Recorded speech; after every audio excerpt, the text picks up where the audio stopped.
Hi everyone, my name is Audrey and welcome to my channel. Today I'm giving you my April wrap up.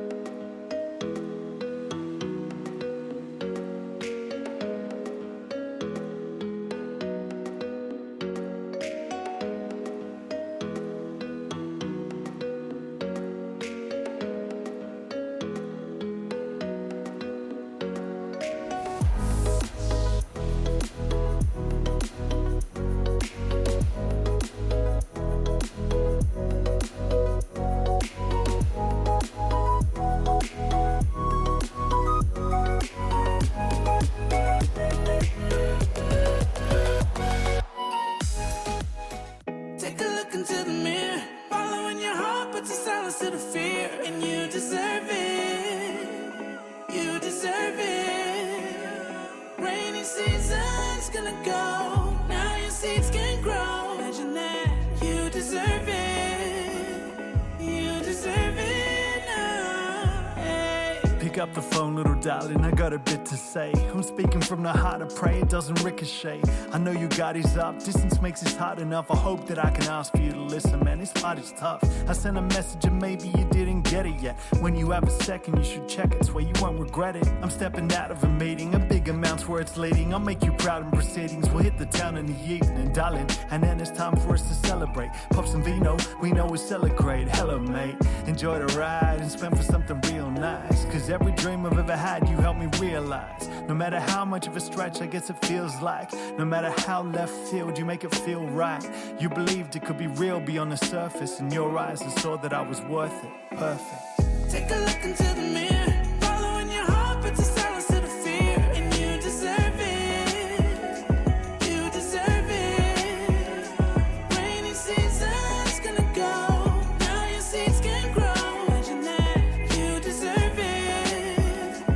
You deserve it now. And may I say that I never take for granted the lady that I make my plans with daily. Maybe one day shapes the planet with no way to even say it in my native language. Sharing everything I feel for you, I gotta give the praise in Spanish. Mariposa, you and I couldn't be any closer. You make me breathe like a bean of heavy smoker. When we get married, we will be ready for what the world will bring. We're Birmingham if they had buddied up. Lawrence and LaRousse, it was a cruise, so much to do, so now we run amok. Your laser focus shapes my ruthless execution. My elocution takes your train of thought to resolution. I'm never wanting you, holding back from a benefit, and anyone supporting you will assent with the sentiment. I'm with you every step of the way. Blessings and curses through my eyes every second. You're worth it. Perfect. Take a look into the mirror, following your heart, put your silence to the fear, and you deserve it. You deserve it. Rainy season's gonna go. Now your seeds can grow. Imagine that. You deserve it. You deserve it now. Hey. Try to let it go. Leave it down the road. If it's weighing heavy on your soul, try to let it go. Try to let it go, yeah. Try to let it go. Either way it goes, don't let it weigh heavy on your soul. Try to let it go. Try to let it go, yeah. Take a look into the mirror, following your heart, put your silence to the fear, and you deserve it. You deserve it. Rainy season's gonna go. Now your seeds can grow. Imagine that. You deserve it. You deserve it now. Hey. Take a look into the mirror, following your heart, put your silence to the fear, and you deserve it. You deserve it. Rainy season's gonna go. Now your seeds can grow. Imagine that. You deserve it. You deserve it now. Hey. So for April, my goal was to read at least 6 books, ideally 8, but at least 6. And I failed that goal. I managed to read 4 books. I also have a yearly goal to read an average of 60 pages per day. And I actually managed to achieve that one because I managed to read around an average of 65.87 pages per day. So that's a win. It's not a total loss. It's just that I had so many books I wanted to get through in April, and it was a very tough one for me to get through. For the last couple of weeks, even months, I've been struggling with my body because I keep falling asleep, even if I have like long to-do lists, and I can't seem to get back on top of things. I try very, very hard to read as much as possible, and it was so difficult for me to get through and read everything that I wanted to read, but it's fine. So let's go through these books. So for the month of April, I was participating, as always, in the Buzzwordathon hosted by Kayla from Books and Lala. As usual, her video is in the description below if you want to check it out. So every month there is a buzzword and you need to read books with the buzzword in the title. And for April, the buzzword was an emotion. So for that book, I picked The Long Way to a Small Angry Planet by Becky Chambers, and I did not manage to read that one, so I'm going to roll it over into May. I also participate in the year-long readathon, which is the magical readathon, the Orilium readathon, because there is like two parts, one in April and the other one in fall, I believe. And then you also have like the year-long one where during the other months where you have like one prompt to fulfill. It's kind of like a side quest. I'll also leave the videos at the channel in the description below if you want to check that out as well. For this month, since it was the Orilium readathon, there was no prompt for the magical readathon, the year-long one. So I made a character. You can check out all of that in my April TBR. I'm not gonna go through all of that again, but you can, if you're interested in that, you can go back into my April TBR. But I was trying to get through the class of shapeshifting.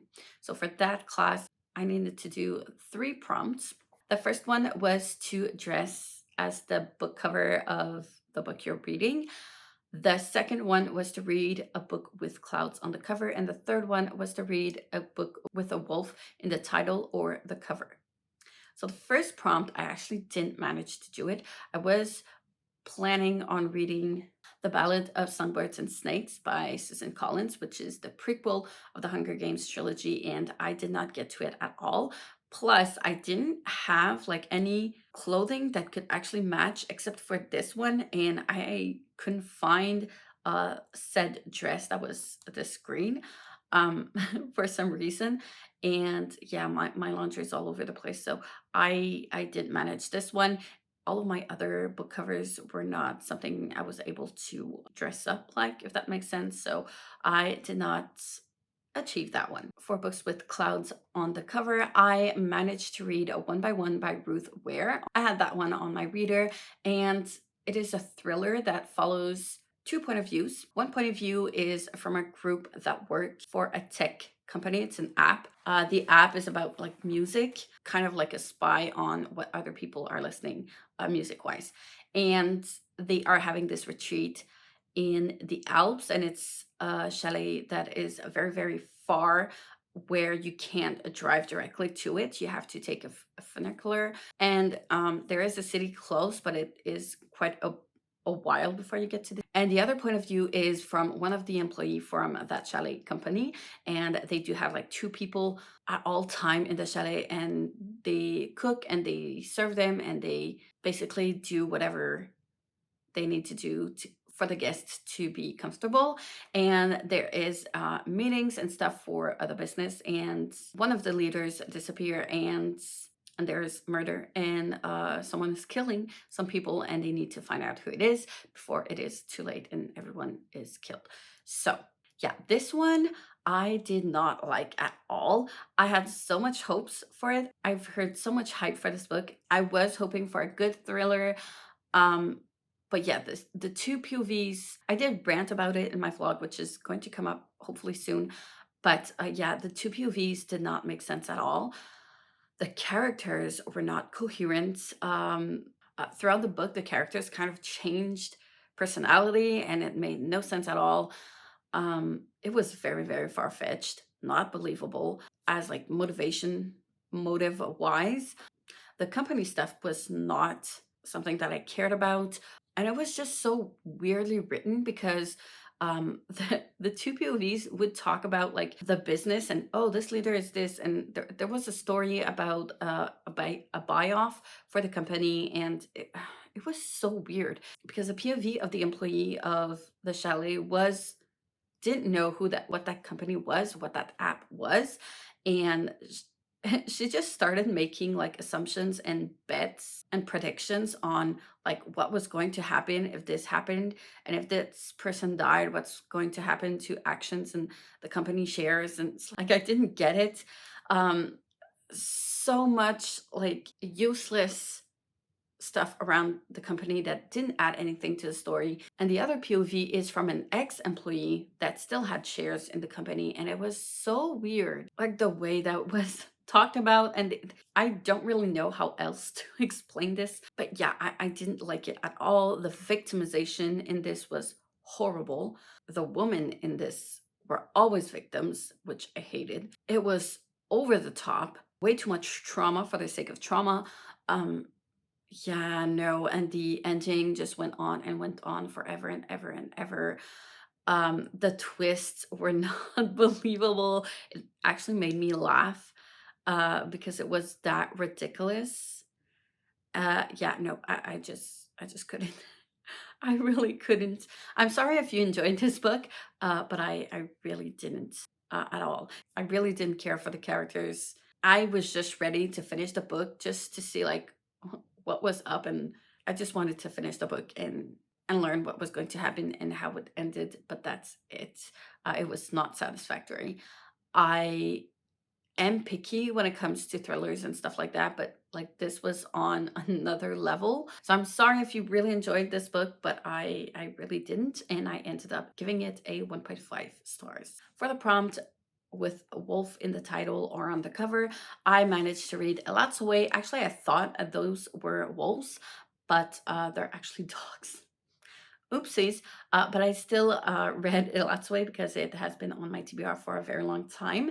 This follows a young girl who is a Native American, and it is a magical realism. She does have magical powers where she is able to bring back ghosts of animals, and she travels to Texas to find out her cousin's murderer. Her cousin's ghost actually visited her in dreams and told her that he was murdered and that she needed to help him with the situation. She is a 17-year-old. It is YA, and she goes there with her parents, and I love this book so much. I've heard amazing things about it, and I was not disappointed. I don't usually read magical realism, and I was happily surprised by it. The magic system worked very, very well. It was very coherent. It wasn't over the top. It was just enough for things to work out, but it was still very ingrained in our own world as of today. I love how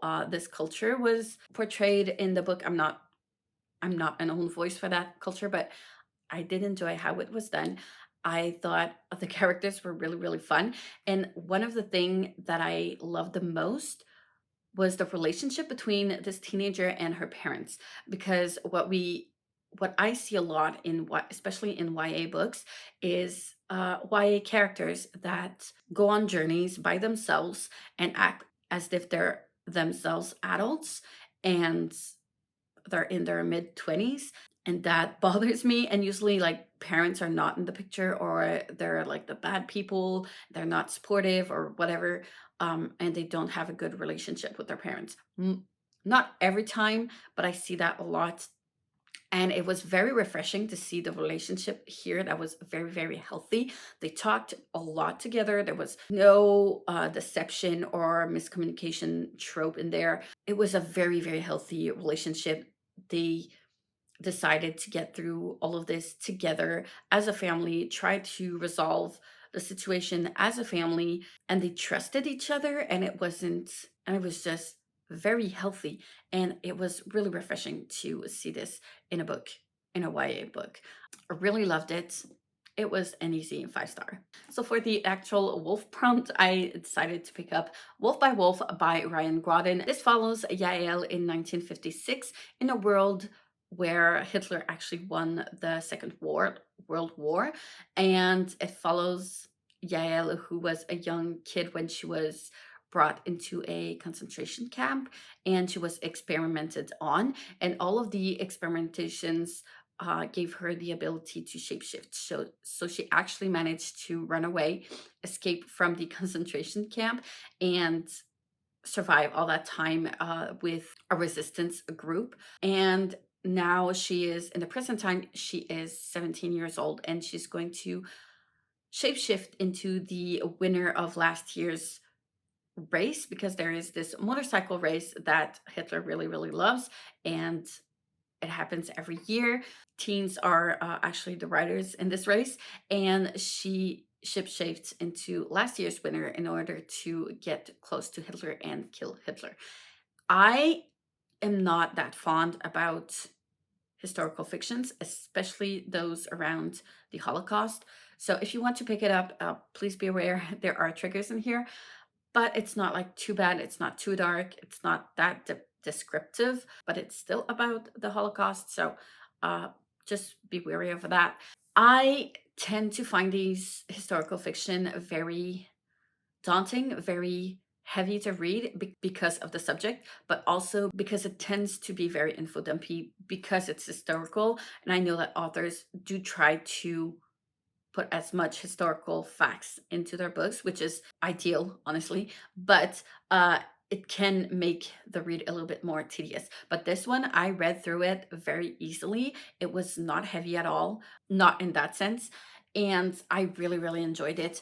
I think this book is really underhyped. I've heard about it a couple of years ago, and now I just picked it up now. But so the race is like a very long race. It starts in Germany and ends in Japan, Tokyo.